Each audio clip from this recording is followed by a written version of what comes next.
How is everybody doing tonight? We just finished up Fantasy Suites. Matt had his dad show up, our final rose ceremony of the season, and quite a bit to talk about overall. I'll just go start to finish here tonight through the episode, starting with Matt's dad. Um, I had pretty low expectations for this conversation, and it turned out to be not that bad. Um, sorry. Uh, Based on all the previews, I was kind of predicting that there was going to be major fallout in the conversation with Matt's dad, and it turned out that the conversation seemed like it was set up as more of an ambush for the dad than it was for Matt. Like, it was Matt's plan, Matt's idea, and Matt was the one who wanted to get some things off his chest, which he was able to. So that's a very good for him, because I think that's a conversation that he's probably wanted to have for a very long time and just never felt like he was able to. Hearing that, the dad was like, "Hey, we're just here to celebrate you," like he had no clue. He had no clue what he was walking into, and I thought that, even though like we have a rough idea of the history between Matt, his dad, and his dad handled the situation pretty well, and I'm glad that it came out with a positive resolution. We're still waiting for the big breakdown from Matt. Well, it has to be next week. Next week's the last week, so of course it's going to be then. And I'm really starting to wonder if that whole incident is going to be over Rachel. But let's just talk about that at the end of the episode. So one thing before we get into our dates, they have got to quit having final three stay together. I understand that it's a very unique circumstance this season.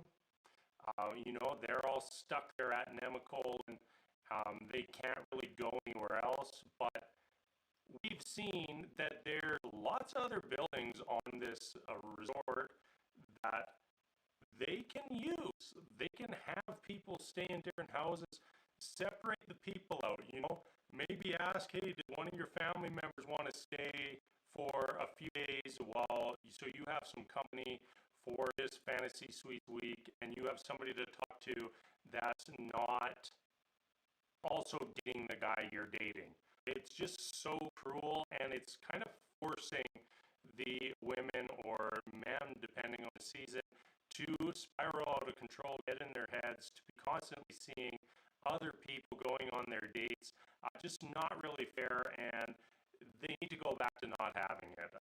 But anyways, let's move on from there and hop into our dates. So first up, we had Michelle, and I really liked this date overall. As far as the 3 dates went, I thought this was the best one, and I'll be honest, I'm definitely rooting for Michelle. I don't know if she's going to be the one to get the final rose, but she's the person that I'm rooting for, and if she doesn't get the final rose, I'd be very, very happy to see her as the next Bachelorette, because she's just a kind, nice person, and this whole franchise needs more people like Michelle. So Matt and Michelle, they were heading out on a spa day. It was a little different style of a spa day. I liked it because, it was quite intimate. They still got to have fun, and just a very close date overall. Very good to see, and I think that really just helped them get closer together, moving into the evening portion. At the evening portion, one thing that really stuck out to me is Matt not reciprocating Michelle's feelings. Matt is saying those things with Rachel, but not saying them with Michelle, and that is definitely a concern, and I really hope that it's not going to be an issue for them going into the final week. To me, they're the best couple left. They're the couple that makes the most sense to me.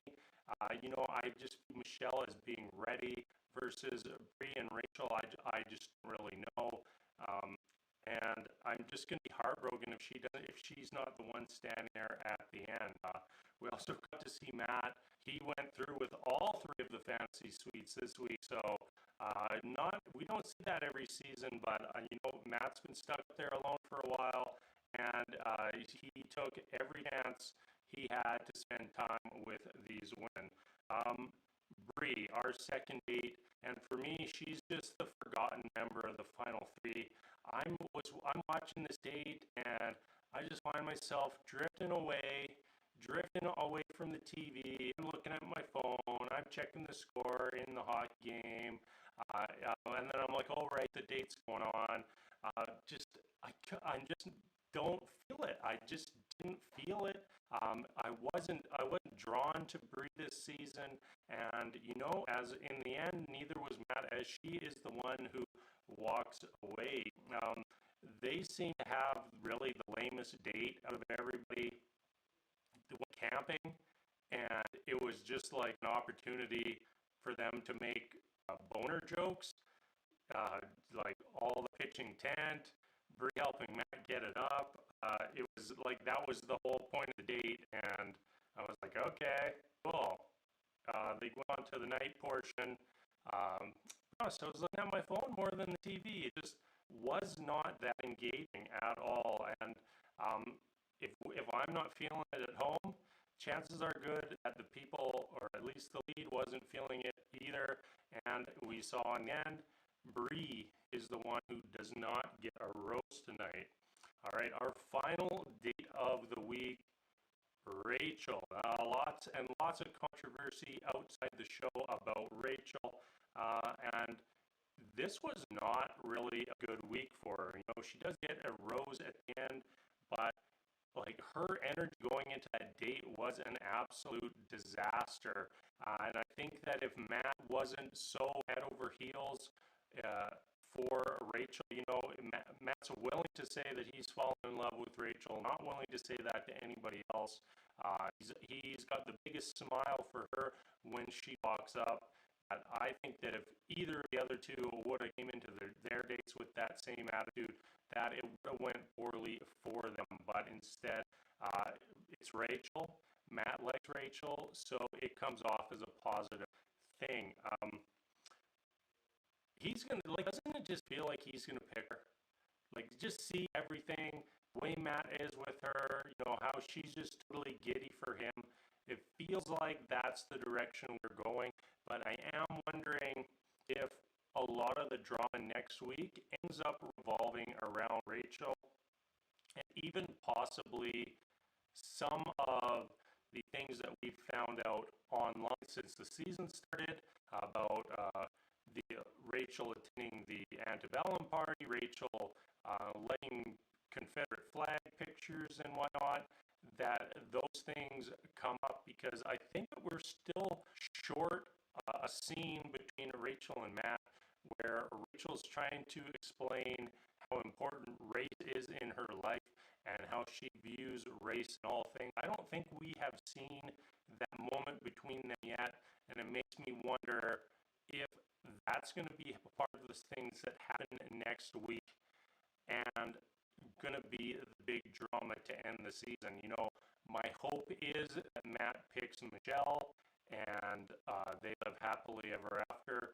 But if he does end up with Rachel and isn't aware of, all the things that she's done it's not even her past. Like, this is recent. Like, this is very recent. That it just makes me cringe a little bit. So yeah, that's my thoughts on Rachel right now, and the episode. We have our final rose ceremony. Michelle gets the first rose, Rachel gets the second rose, and Brie does not get a rose and is the one sent home. In this situation, I would like to have seen a little bit more emotion from Brie.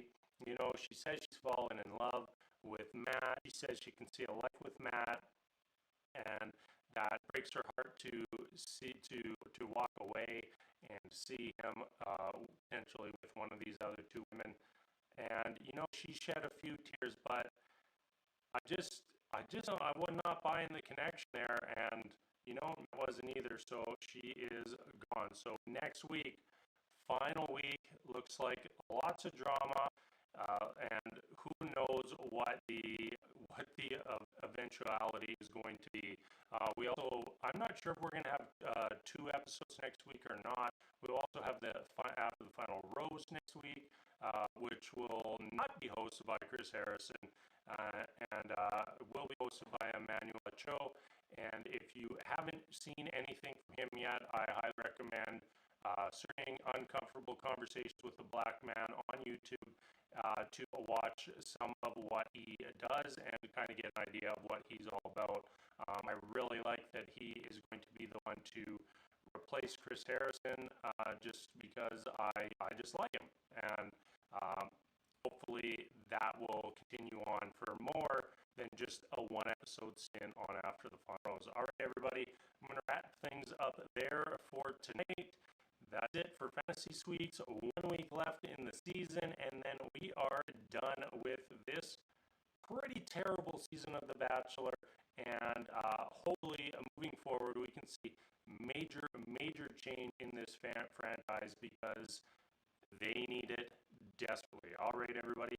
I'll see you next week. As always, thank you so much for watching.